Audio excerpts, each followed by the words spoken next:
Computer हमारे लिए बहुत ही ज़्यादा उपयोगी है और कंप्यूटर से हम अपने काम को बहुत ही आसान कर सकते हैं और अपने काम को बहुत ही फास्ट कर सकते हैं। बट क्या आपको पता है कि आप जितना फास्ट कंप्यूटर में काम कर पाते हो, इससे भी ज़्यादा फास्ट आप कंप्यूटर में काम कर पाओगे अगर आपको कुछ टिप्स एंड ट्रिक्स के बारे में पता हो। और अगर आपको ये टिप्स एंड ट्रिक्स पता है तो आप अपने काम को बहुत ही आसानी से और बहुत ही जल्दी कर पाएंगे। तो दोस्तों, इस वीडियो में मैं आपको बताने वाला हूँ कुछ इसी तरह की खास टिप्स एंड ट्रिक्स के बारे में, जिनका यूज करके आप अपने डॉक्यूमेंट को अट्रैक्टिव बना सकते हैं और अट्रैक्टिव बनाने के साथ में उसमें फास्ट काम भी कर पाएंगे। तो दोस्तों, देर ना करते हुए स्टार्ट करते हैं आज का वीडियो। आज के वीडियो में सबसे पहली ट्रिक हमारी पेस्ट से रिलेटेड है। अगर आपको कहीं पे कॉपी पेस्ट करना होता है तो नॉर्मली आप Ctrl+C Ctrl+V का यूज करते हैं।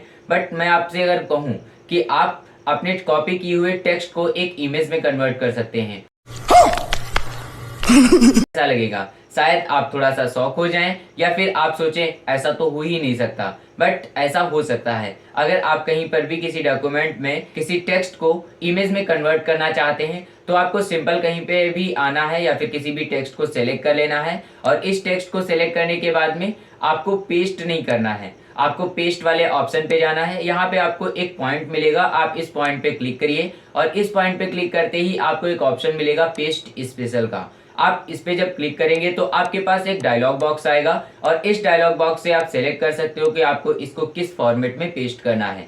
जैसे कि मुझे यहाँ पे इमेज में पेस्ट करना है तो मैं इमेज वाले पोर्शन पे क्लिक करूंगा और क्लिक करने के बाद में आप ओके कर देंगे। तो जैसे ही आप ओके करेंगे तो देखिए आपका जो नॉर्मल टेक्स्ट था ये एक इमेज की तरह कन्वर्ट हो चुका है। सो गाइस, अब हम बढ़ते हैं सेकेंड नंबर ट्रिक की तरफ। सेकेंड नंबर ट्रिक आपकी फॉर्मेटिंग से रिलेटेड है। बहुत बार हमें ऐसा कुछ करना होता है जहाँ पे हम एक ही फॉर्मेटिंग को कई बार यूज करते हैं या फिर एक ही फॉर्मेटिंग को कई बार यूज कर चुके होते हैं और उसको बदलना होता है। ऐसे में हम लोग सिंपल क्या करते हैं, अलग अलग जगह पे अलग अलग सेलेक्ट करने के बाद में और फिर उसमें फॉर्मेटिंग अप्लाई करते हैं। बट अगर मैं आपसे कहूं कि आप एक जैसी फॉर्मेटिंग या फिर एक जैसे एरिया को एक साथ में सेलेक्ट कर सकते हैं और एक साथ में उसमें कोई भी चेंज करना है वो आप कर सकते हैं। ऐसा करने के लिए सिंपल आपको अपने डॉक्यूमेंट में आना है और डॉक्यूमेंट में आने के बाद में आपको देखना है कि आप किस चेंज करना चाहते हैं। तो अगर आपने कई जगह पे एक जैसी फॉर्मेटिंग कर रखी है तो आप एक जगह पे किसी फॉर्मेटिंग किए हुए पार्ट को सेलेक्ट कर लीजिए, जैसे कि मैंने यहाँ पे कर लिया है। और इसे सेलेक्ट करने के बाद में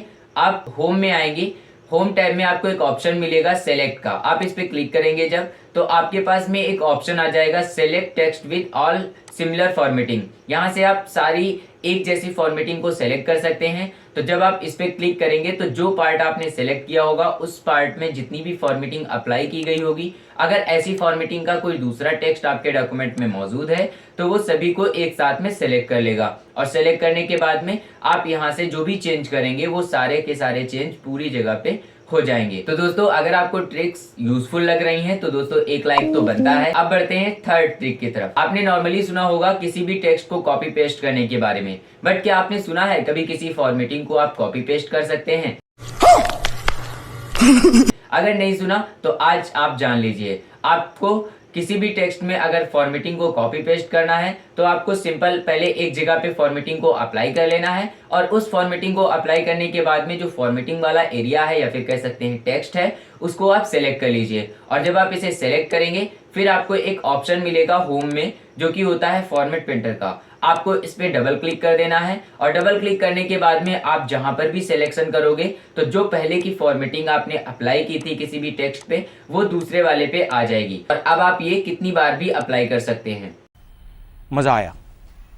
अब हम बढ़ते हैं अपने अगली ट्रिक की तरफ। अगली ट्रिक हमारी वाटरमार्क से रिलेटेड है। आपने सुना होगा वाटरमार्क लगाना। वाटरमार्क एक ऐसा टेक्स्ट होता है जो पेज के या फिर वीडियो के बैकग्राउंड में लगा होता है। अगर मैं आपसे कहूं कि आप टेक्स्ट के साथ में अपने डॉक्यूमेंट में इमेज को भी वाटरमार्क बना सकते हैं तो आपको शायद ये थोड़ा सा नया लगेगा। चलिए मैं आपको करके दिखाता हूँ आप किस तरह से कर सकते हो। सिंपल, अगर आपको वाटरमार्क लगाना है तो आपको डिजाइन में आना है और डिजाइन में आने के बाद में वाटरमार्क पे क्लिक करेंगे और यहाँ पे कस्टम वाटरमार्क पे क्लिक करेंगे और यहाँ पे आप कोई भी टेक्स्ट को लिखने के बाद में ओके कर देंगे तो ये आपका वाटरमार्क लग जाएगा। बट मुझे तो इमेज लगाना है तो इमेज लगाने के लिए आप फिर से वहीं जाएंगे वाटरमार्क कस्टम वाटरमार्क और यहाँ से आने के बाद में आपको टेक्स्ट वाले पोर्शन से हटाकर यहाँ पे टिक करना है पिक्चर्स वाले पे और जब आप पिक्चर्स वाले पे क्लिक करेंगे तो आपके पास यहाँ पे सेलेक्ट करने का ऑप्शन हाईलाइट हो जाएगा।